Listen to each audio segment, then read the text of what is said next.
When in Rome. It's a phrase we've probably all heard, maybe even used some.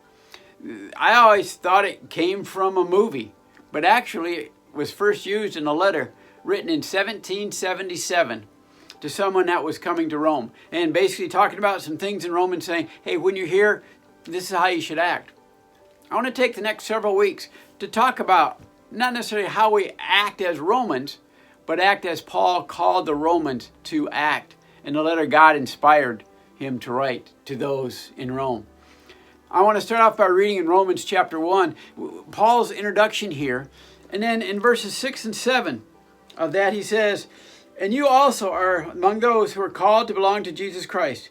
To all in Rome who are loved by God and called to be saints, grace and peace to you from God our Father and from the Lord Jesus Christ. Those in Rome that are called, those in Rome that are loved, those in Rome that are saints.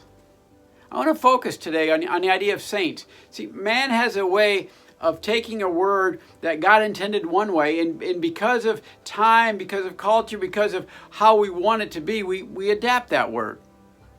Baptism, for instance, is another situation like that. The word baptism has come to mean you can sprinkle, you can pour, you can dip, or you can immerse.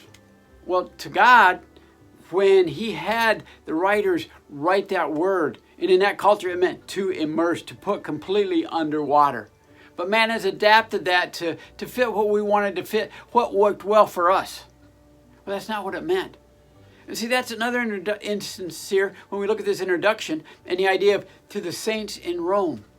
See, saints has become to some an idea where it's someone that's above others, or something that has been bequeathed upon them because of what they've done, and man has therefore given them that title. To God, it just meant those that were his, that were set apart. The Greek word is used throughout the New Testament. In 3/4 of the times, the idea is translated holy. God's people are to be holy, not by what they've accomplished, but by the blood, through the blood of Christ. See, when we make that commitment to Christ, when we're immersed in that water, we are set apart. Not necessarily by what we do, but we are then set apart by whose we are. On one hand, we're just ordinary people, kind of like the apostles. In Jerusalem, they said, oh, these are just ordinary men.